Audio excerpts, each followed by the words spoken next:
Welcome back to the Race BMX show, Ride Out and Culture Exchange. I've been getting some messages from track guys. I respect what you do. This is more about the 26-29 Ride Out world and all the things that go with it. Pretty excited for this episode because it's nice to be back in a bike shop. There's a couple episodes in the past you can check out on YouTube. But today we are with Frank from Frank's Bike Shop. Yes. How did you end up being a bike shop owner? You seem like a pretty young guy. So I'm 43 years old, and we actually started Frank's Bike Shop with my father back in '92, which my sister still has in Downey. Okay. My father passed away, so my sister took over, and I converted our store into Frank's Bicycles. You know, I mean, being in this is going to be our 31st year anniversary. You know, we're a family business, and we've been I'm third generation in the bike business. Wow, oh dude, that explains it. So that's the two shops together. Everybody's still friends? Kind of, we're all okay. Okay, good. All right, I probably shouldn't ask that on air. It doesn't even matter. Okay. For those of you bike guys, we all go into bike shops all the time. Of course, they're always loaded with components and 20s. Not this shop. It has, how many 29s and 26s are in here? We probably have a good 50, 60, 26, 29 bikes in here. All right, and that includes, there's Johnny True Torches in here, which adds Diamondbacks, and what else you got in here by him? JMCs, Diamondbacks. We do. He does like Robinsons. He does a little bit of everything. And then I'm looking at Red Lines right now. I'm looking at Sundays. I'm looking at Race Inks. I'm looking at SEs, Cole. GT. There was another brand over there I hadn't even seen before. The one the most to the right over here. Mafia. Oh, well, I've definitely seen Mafias. That's a biggie. That one's out of England. We also have Stolen. We got a few. We got all the top brands in the industry. All the Stolen bikes are just kidding. The Stolen, the brand is here. So you're a third generation bike guy. That's a big difference. I didn't expect that walking in here and stuff. Yes. Does that mean you have a lot of like warehouse bikes behind you, or has this become like a scratching, like how's the business been for you? Because I know COVID blew things up and now things are different. COVID was actually a blessing for us where we did really well. We have 250 bikes on the floor.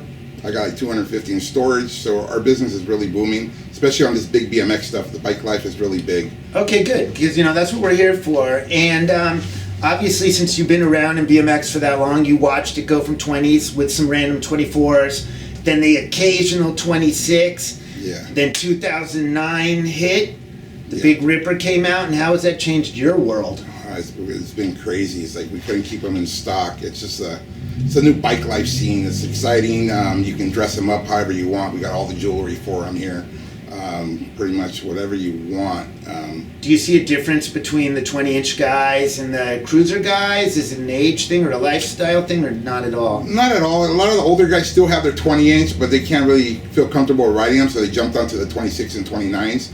But they still rock their 20 inches here and there, What do you ride? Well, I'm doing a Craig Turner right now, and also a DG by Two Torches. That'll be at the show next week. And you can check out the Craig and Gary Turner episode of this show that I did. That's posted up on YouTube. That's my highest scoring one. Thank you, Craig, for bringing your pops along.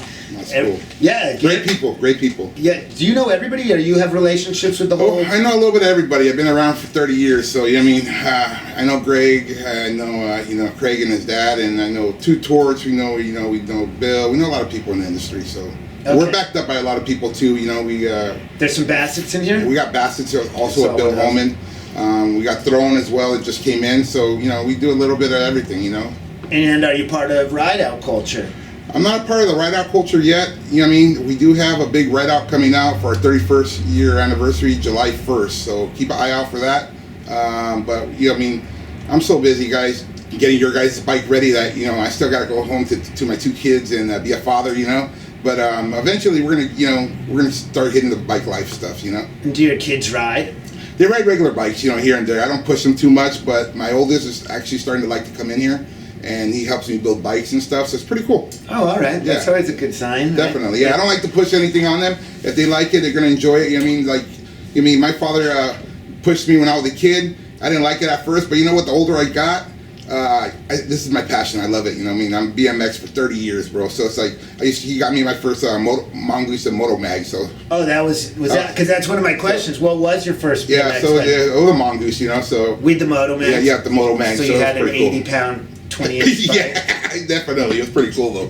Do you remember when like occasionally the Motomag, like the one little piece of metal would pop out? Oh yeah, the little thin pieces in the spider. Yeah, definitely. Over the course of your involvement in BMX bike life and stuff, like what has been the dominant bike that leaves the Frank's shops and stuff?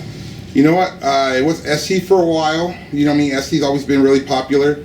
But lately we've been hitting these high-end bikes by Bassett. You know, Bassett's been my #1 frame building bike, and Johnny Two Torch, the Diamondbacks, the JMCs, you know what I mean? The Gorilla bike, that, you know, VDC. So I mean, I think this is the wrong word. It's more of a fashion industry word, but the boutique frames and custom guys in this particular shop are starting to have more prominence over the stuff that's being manufactured. Yeah, the box bikes, yeah, definitely. We get all the older guys are reliving their childhood, kind of, you know, that didn't have money back in the day. Hey, I want that, you know, I want that Bassett, or I want that, you know, Two Torch, you know, Diamondback that he had when he was back in the early 80s. You know that brings me to one of my favorite all the time questions. So, yeah, I was actually chasing a quad angle in New Jersey, and I stumbled upon my Big Ripper 2009 in 2010 off of Craigslist. Nice. And I was just like, whoa, like that's the bike I couldn't afford when I was a kid. And then now, as time's gone on, I'm looking for my BMX bikes. I like them to be light. I like them to be fast. Like, I'm actually looking for performance. Do you find that people are heading that direction? Is the things morphed, or people still want their kid bike? You know what? Everybody still wants their kid bikes, and you got all those guys that are, you know, into like lowrider cars or whatever, making their bikes into, you know, I mean, they don't care what it weighs.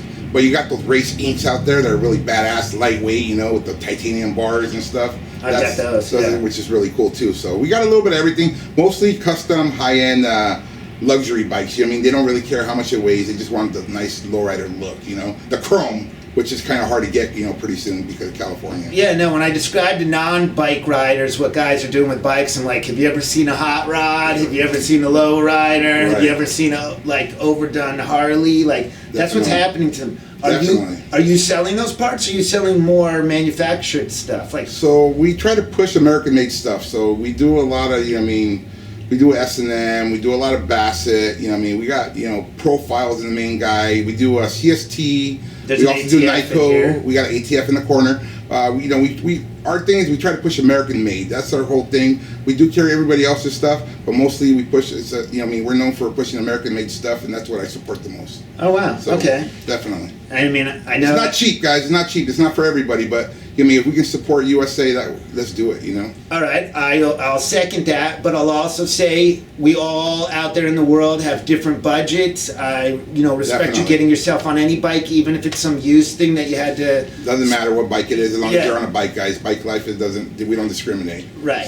So you're mostly dealing with guys that are going towards the customization route. The customize, yeah, the bull, you know, running bullseye. We're authorized, we're like authorized bullseye dealers, so, you know, I mean, we do bullseye profile. That's how people really look for. What are you putting on the Craig? Are you doing the Turner? Are you doing the new CT? Yeah, or are you doing the Gary Turner? So it's actually a Craig Turner Z frame that's going to be all bullseyed out, and I'm also doing a Johnny Two Torch DG that's going to be all profiled out. So, and then I have also a Diamondback coming out soon, which we might mix it up a little bit, you know. Is that Diamondback another 29? 29-inch chrome, yeah. And that's from Johnny? Johnny. Oh, okay. And how do you like working with him in the sense that he's actually replicating bikes that the other companies that may have been the brand or acquired the names haven't gotten around to, right? Like he's putting out those Torque 29s and stuff. So pretty much anything that when you were in the 80s and you grew up on a 20-inch bike, you know, he pretty much made them supersized now for you guys. Older guys are, you know what I mean, more comfortable. They're still American made, they're badass. They're pretty much identical to your original bike. You know what I'm saying? So it's really cool stuff. You know what I mean? A lot of people appreciate it. They are tribute bikes. They're not original, but they're, you know, JTT tribute bikes to all the other brands that he carries. Yeah, you can't put them under that much of a microscope. Yeah. Like, go buy your 1982 whatever for $4,500 off of Facebook if you want. Yeah. You have a specific bike here. Now, I made a list of all the different frames, and I didn't even get there yet. I have 2 more to go. It was 15, and there's like another 30 that I'm recording right now. Nice. Frank happened to hit me up on Instagram, and then he happened to show the one to Johnny, and then I'm like, hey man, can I come in? I'd like to get a bike shop back into the episodes and stuff. Definitely. But we had something specific happening. Now, Throne is one of the brands that did not start out from our childhood. They were started out as a fixie company, and then when the BMX bikes started getting so popular, they started following along there, and then they made the Bike Life 29-inch Yeah. Lagoon. I'll give the non-professional version, and then maybe you'll back this up. They've evolved the bike that they started out with, correct? Definitely. It's a lot better from when they started. They are growing as a company. They're upcoming company, so I mean, Throne's really nice 29-inch bike for wheelies for all you guys. They just came out with a new special edition, limited edition Mr. Cartoon bike right here, actually. It's really badass. It's sold out everywhere. Collab, the magic word in BMX, the collab. The collab right here, guys. This is the hottest thing out right now. But yeah, I mean, the awesome brand, and I mean, they support great customer service. They're behind their product 100%. How many brands would you say that are in the big bike world that weren't childhood brands that you deal with? You know what? That weren't childhood brands, probably be like Mafia, Throne, Sunday. Which is Odyssey, though. Odyssey was, we did tons of Odyssey parts until they branched out to their bikes. Colt's another one. Colt's a newer brand, so. But they're all great bikes, I mean? Elite BMX, which is also owned by Throne. It's a new company, and they're involving and doing a lot of cool stuff coming out with their bikes, more affordable pricing, quality. Yeah, tell me that, because I Googled up Elite in the mix, and I'm like, I mean, there's all kinds of things named Elite in the bike world, but this was the first time where I was like, wait a minute, like, it was the first unrecognizable name in a long time, so why don't you tell us about that? Because I didn't even expect this to pop up. Yeah, so Elite's a sister company at Throne.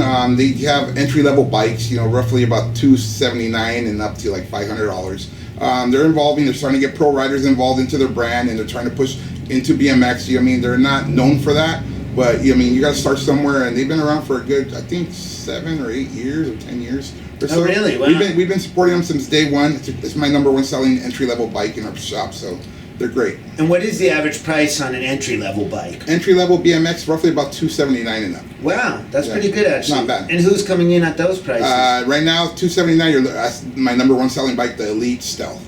Okay. Now, I know that, they're not for sale here and they're on Amazon and stuff, but like, have you seen any of these mongooses and Schwinns in real life? Do they come in for work? Yeah, well, we get a lot of them coming in. Mongoose is actually, they're starting to do good bikes again. The only thing, they're not offered to the IBD shop. They're strictly through their website now. We used to be a Mongoose dealer back in the day. The company just got bought out by Pawn Bikes, which is I think a UK company or something like that, Germany company. So there's a lot of new things coming. GT's coming back strong. They're moving back to Huntington Beach. Factory, yeah. So GT's coming back, and they're doing a lot of good, exciting stuff coming out for 2023, 2024. So. Do you have any? I don't know. I want to call it a hot tip, but do you have any, like, what is GT doing differently? Like, they're great bikes. They were a little heavy, I thought, a few years ago. Do you think they've lightened up a little? They're lighting up a little bit. They have the two lines. They have the Freestyle, which is the Pro Performer, which it's a full Pro Molly. It's a little heavier bike. But you also have the Pro Series, which is their race line bike, which is aluminum, lightweight with disc brakes. So they have the more cruiser, and then they got the more race style. So they're great quality bikes. And then from Ride Out World, like my friends, who's popping in here the most? Do you see the guys with what? Are they coming in with jerseys, or what logos are you seeing? Oh, you know what? We get a little bit of everybody, man. One of my biggest supporters are the guys from the Heavy Hitters. We get the Superman from the Outsiders. We got a little bit of everybody. So we appreciate everybody's support. We are BMX, so we're here for you, and we can try to give you the best price always. And we appreciate your business. And Heavy Hitter support is good support, because those guys don't own a $278 bike. They probably don't even own pedals that cost under $278, right? Yeah, they're probably about $350 and up. Yeah, these guys are decked.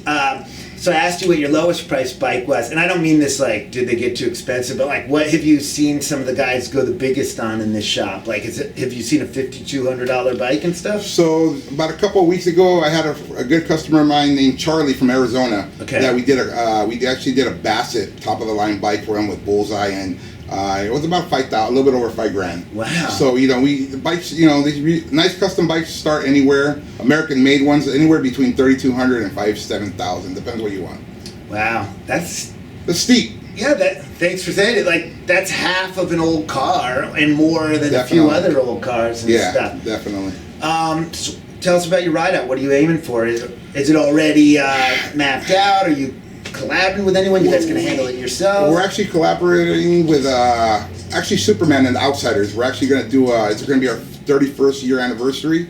So we're going to have a ride out, barbecue or party, food out. I'm going to have an event with food, and we're going to do a live podcast right after the show, after the ride out. So it's going to be pretty fun. We're celebrating our 31st year in business, and we're family owned, and we're still the original owners. So wow, that's pretty cool. You were a kid in this shop. Definitely. Now you got your kids in this shop. Yeah. That's super generations deep. So we're excited. It's my kids are only 14 and 13, so they still got a little bit ahead of time. But when they're ready, we got them, bro. They're gonna take it to the next level. I hope. Oh, you think so? Is it another Frank that I asked? Actually, Frank the third. Frank's the third, and you're number 2. I'm number 2. Oh wow, so it's kind of cool. A trail of Franks. Yeah, so it's gonna be pretty exciting. I'm very stoked. Okay, now in our world too, are people mostly just keeping them like as they were off the shelf, or is it like what we think? Like first they have a stock one, then you start seeing them more and more over time. So usually people when they buy a stock bike, they ride it like that for a little bit, and then they'll come back in a week or two, and they want to change the color of the tires, the pedals, the grips. So it's kind of cool little add-ons here and there, and it's fun for them. We have all the, like I said, I call it jewelry because we got tons of colors and tons of brands, and anywhere from the entry level all the way to the super high stuff. So yeah, on one of my gold bikes, I was actually with Adam Mark interviewing him, and I'm like, I call it jewelry. I don't know what it's called. And he's like, well, actually, they call it jewelry. Yeah, there you go. So and here we are. You're calling it jewelry too. Definitely. I noticed, unsuspecting to myself, there's all kinds of extra dope handlebars around here. Are you reaching out to somebody else that everyone else isn't carrying? So what's going on? We do all the stock factory stuff, from Colt, Haro, and all the brands like that. But we do have a line from Bassett and Technique. I do all Johnny Two Torches handlebars, so there's a lot of cool stuff out there, And what's the average price on the things you just mentioned, from factory through to the customs? So factory, anywhere from $49.99 and all the way to the customs that go as high as $500 for. There's $500 handlebars in Definitely, here? Yes. It's pretty unique. Yeah, that's how you get a $5,000 bike, I guess. Definitely, it's just. And what about in the pedal category? Pedal category, they start about $35 for a nice Wellgo, Bear Trap or SE pedal. They go as high as $470, almost $500 for a Bullseye. So. And this isn't one of my normal questions, but I actually like plastic pedals and stuff because they don't hurt. They don't hurt. They're light. They can fall over and get a scratch. Nothing happens. Do you have a preference towards plastic? Not preference. Do you have a list of plastic pedals that you think are great performing pedals, or bearing sucking, or we do a lot of pedals. We got Odyssey's my number one selling plastic pedal. We got Merit, we got S&M, we got Primo, we got a little bit of everything. So and how many of the bike companies that you work with are California based at this point? California based, oh man, or even Southern California. California, it's probably about 3, 4, 5 of them. They're Southern California. Some are out of state, but we try to keep it local as much as we can to save shipping price and stuff, And because of a lifetime in the business, are you just super knowledgeable and can pick up the phone and reach anybody because you've been embedded in it for so long? Like if someone just walked in and tried to open up a shop like yours right now, they might not get their phone calls picked up. They might not have people come get the bike and stuff. Would you say that you're third generation is? I've been in business for a long time, so I know a lot of people, and a lot of my vendors have my back. You know what I mean? Yeah, if you start brand new with a shop, I'm gonna tell you, we did it back in '92. It was very difficult. It's very territorial. You got to be a dealer, and if you're too close to another shop, they're not gonna want to sell to you. So it's kind of weird because we kind of turned the tables around now. It's like back in the day, we were asking everybody that they want to sell to us. Now we have everybody hitting us up. They want to be in your store. And, it's a great feeling to have, Is it because the stores, they know that your store is popular to the people that purchase it and they want to be a part of it? They want to be a part of it. They know that we're strictly BMX. You know what I mean? We do a little bit of everything, but we're known for BMX. So that's where it's pretty exciting. There's not that many good BMX shops out here. So, you know what I mean? Okay, that's a good point. That's pretty cool. And I'm in here right now. Yeah, they do a little bit of everything, but maybe 25% of the bikes in here aren't BMX bikes. And then on top of that, I've been to a lot of bike shops in my life. You have more big bikes than you have 20-inch BMX bikes in here, right? It's pretty close. You know what I mean? It's pretty close. I try to keep it even. You know what I mean? Maybe 75, 75. might be off by 10 or so, but I try to keep it even because that little kid's always going to grow up to a big BMX. Sure. So it's pretty, In the little bike world, are you seeing more track guys, or are you seeing more freestyle guys? Or just casual riders? Just casual riders and just freestyle guys, because we do specialize in the high-end regular 20-inch BMX stuff. We do a lot of Odyssey and stuff like that. So customers, we get a little bit of everything. So they transition from a regular bike to a big bike, and it's fun. It's fun to see. So yeah, that's pretty awesome. So I don't even know how much time we did. That's about the right amount, because I used to do long ones, and people would be like, "That was long." Yeah. But we got a good tight one here. Pretty cool. But do you have anything specific that you'd like to tell anybody? I know you said you had a few things going on. You mentioned some of them. So we got that. We got a big old thing. We're collaborating with Outsiders on May 20th, I think, or something like that. That we're going to be doing. We're going to be donating a couple bikes out there for that event, and then we're going to do our July 1st for our 31st anniversary. You know what I'm saying? Right now, the exciting thing is this bike right here, man. Honestly, this Mr. Cartoon, Throne collab's pretty badass. You know what I mean? Yeah. When do you see a 29-inch with 144 spokes? Yeah, no. These, right. I'll take another picture of this that I can put in the video. But yeah, these are like stretch bike wheels, right? Yeah, it's pretty cool. You know what I mean? It's something different. No, it is something different. It actually looks completely effing awesome. It's how different it is and stuff. Definitely. And when I rolled up, he had just gotten back from getting this bike, because I don't think it's all the brands, but it seems like SC and Throne have a little bit of that same quality as comic books. Mm-hmm. Like, people are looking for specific stuff. And new releases and stuff like that. Yeah, like Supreme sneakers and things like that. Definitely, it's like that. When there's a new release, this bike only made 222, so they're already sold out. And how common is that kind of style? How common is that in our world now? Like, you know what? 1 a year, 3 a year? Yeah, depends on the company. Sometimes it's like once a year. They do it once or twice a year. On the cool thing about like the special collab stuff, or they do the limited runs on the American made frames, they only do 50, and that's it. They're gone. You'll never see that frame ever made. So stuff like that. That's what's unique about the bike life stuff. It's Do you ever get phone calls for some model that's gone past and stuff? Definitely. I tell them, you know what, look for it up on eBay or, on the Bike Museum, because it's not available anymore. Yeah, and then they get ready to throw all kinds of money at their dream bike and stuff, right? Definitely, for sure. So what is your dream bike, the two you're building right now? The two I'm building right now, that Craig Turner Z-frame was actually, the CW. That's the one with the lightning bolt at the bottom part? I always wanted a CW 20-inch when I was a kid, never got it. I got a Mongoose Moto Mag, which is, it's a pretty badass bike too, but... Wait, what size Moto Mag are we talking 20-inch. Oh, okay. Yeah, a little 20-inch, so, but now that I got it's a 29-inch Craig Turner coming out, it's going to be pretty exciting, pretty sweet. Did you get the lightning bolt fork with that as well? Oh, I think I got the diesel fork that he came out with, so it's pretty cool. I like it, Yeah, no, I was near one of those forks once, and I was near Craig at the same time, and I'm like, "You did that?" And he's like, "That was so much work." Like, right? Yeah, like the per welding minute to make the lightning bolt, to make it sturdy, is like exceeds the amount that you can charge for it, because the man hours are pretty high up there. Yeah, it's a lot of work, and we take them for granted, and we think it's a lot of money, but honestly, at the end of the day, it really is not. It's a lot of work they do, so. That's what it is. That's why everything that people think, why is this so expensive? Because there's some guy with a mask on, sweating to death, putting that thing together with a gun that's shooting fire. Yeah. It's like, pretty cool. It's that simple. I'm really glad I got to come out here. Yeah, I appreciate and got to hit it up and stuff. Yeah. Definitely. Most of you will see this on YouTube, and then I'll cut it up into little minute pieces for Instagram. Nice. And we're in Whittier right now. Yeah, Whittier, California, definitely.